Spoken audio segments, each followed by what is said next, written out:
کیا آپ جانتے ہیں کہ آپ کو ترقی کرنے سے کس چیز نے روکے رکھا ہے؟ کیا آپ جانتے ہیں کہ آپ کے خوابوں کو کس نے دبا کر رکھا ہے؟ کیا آپ کو اس بات کا علم ہے کہ وہ کون سی چیز ہے جس نے آپ کو اس مقام تک پہنچنے نہیں دیا جہاں آپ نے سوچا تھا؟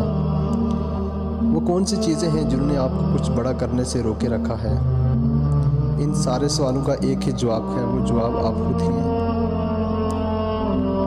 آپ کے بہانے ہیں، آپ کی سستی ہے جو آپ کو کچھ کرنے نہیں دیتی۔ آپ کے بہانے آپ کے خوابوں کے حقیقی قاتل ہیں۔ ان سے بڑا آپ کا کوئی دشمن نہیں ہو سکتا۔ ایک دشمن تو وہ ہوتا ہے جو فزیکل ہے، جس کی چال کا پتہ ہوتا ہے، جو جسم رکھتا ہے، اور ایک وہ ہوتا ہے جو چھپ کر آپ پر وار کرتا ہے اور آپ کو خبر ہی نہیں ہونے دیتا۔ بالکل ایسا ہی دشمن آپ نے اپنے اندر پالا ہوا ہے جس کا نام سستی ہے۔ یہ آپ کا وہ دشمن ہے جو آپ کو باہر سے نہیں بلکہ اندر ہی اندر آپ کے ساتھ دشمنی نبھاتا ہے اور آپ کو اس مقام تک نہیں پہنچنے دیتا جس کے آپ حقدار ہوتے ہیں۔ کیا آپ جانتے ہیں کہ آپ کی کامیابی کے دشمن کون ہیں؟ دوستو، جب بل گیٹس سے پوچھا گیا آپ کی نظر میں کامیابی کے دشمن کون سی چیزیں ہیں، تو بل گیٹس نے جواب دیا کہ میری نظر میں کامیابی کے 3 بڑے دشمن ہیں۔ پہلا کمفرٹ زون یعنی پرسکونی ہے، دوسرا ناکامی کا ڈر ہے، اور تیسرا آسان راستہ کی تلاش ہے۔ سب سے پہلا اور بڑا آپ کی کامیابی کا دشمن آپ کی پرسکونی ہے، جس نے آپ کو ترقی کرنے سے روکے رکھا ہے۔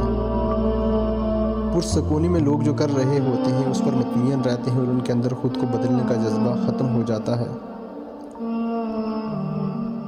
جب انہیں کچھ الگ کرنے کا کہا جائے، ان کے سینکڑوں بہانے ان کے آڑ آ جاتے ہیں۔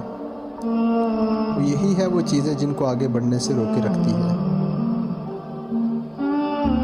آپ اپنی زندگی کو اس وقت تک تبدیل نہیں کرتے جب تک آپ اپنے اندر اپنے کمفرٹ زون سے باہر نہیں نکلتے۔ آپ کے اندر تبدیلی تب شروع ہوتی ہے جب آپ اپنے آپ کو کمفرٹ زون سے باہر نکالتے ہیں، یا کم سے کم اس سے نکلنے کی کوشش کرتے ہیں۔ آپ کی کامیابی کا دوسرا دشمن ناکامی کا خوف ہے۔ دوستو، جب بھی ہم کچھ کرنے کی ٹھان لیتے ہیں تو سب سے پہلے جو چیز ہمارے آڑے آ جاتی ہے، کیا یہ کر پاؤں گا یا مجھ سے نہیں ہو پائے گا؟ یاد رکھیے، آپ کو ان لوگوں کے لیے کرنا ہوگا جن سے آپ پیار کرتے ہیں، اور ان سے بڑھ کر ان لوگوں کے لیے جو آپ کو ناکام دیکھنا چاہتے ہیں۔ ہم نے آج تک جتنے بھی کامیاب انسان دیکھے ہیں، ان کے لیے یہ غیر معمولی بات نہیں کہ اتنی ناکامی اور جدوجہد کے بعد بھی وہ ثابت قدم رہے۔ اگر آپ اس قسم کے شخص ہیں جو چیلنج کا سامنا کرتے ہوئے ہار مان لیتے ہیں، تو امکان ہے کہ آپ نہیں کر پائیں گے۔ اگر آپ سوچتے ہیں کہ میں نہیں کر سکتا پھر ہار مانیں گے، تو آپ راہ راست پر نہیں چل سکتے۔ آپ کو یاد رکھنے کی ضرورت ہے کہ کامیابی آپ کے استقامت اور بلند حوصلے سے آتی ہے۔ کامیابی کا پہلا اصول ہے کہ کامیابی تک پہنچنے کے لیے آپ کو ناکامیوں کا استقبال کرنا سیکھنا ہوگا۔ کامیابی کا تیسرا دشمن ہمیشہ آسان راستے کی تلاش ہوتا ہے، لیکن زندگی میں کچھ بھی آسان نہیں ہوتا۔ مگر یاد رکھیے، زندگی میں ہم جو چاہتے ہیں وہ آسانی سے نہیں ملتا، لیکن سچ تو یہ ہے کہ ہم وہی چاہتے ہیں جو آسان نہیں ہوتا۔ طاقت اور ترقی مسلسل کوشش اور جدوجہد سے ہی آتی ہے۔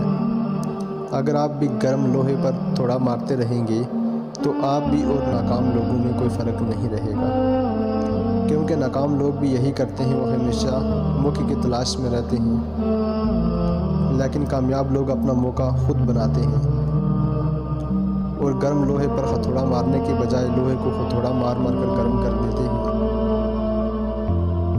اور آخر کار ایک ایسا ہتھوڑا مارتے ہیں، اس ہتھوڑے کی آوازیں پوری دنیا سنتی ہے۔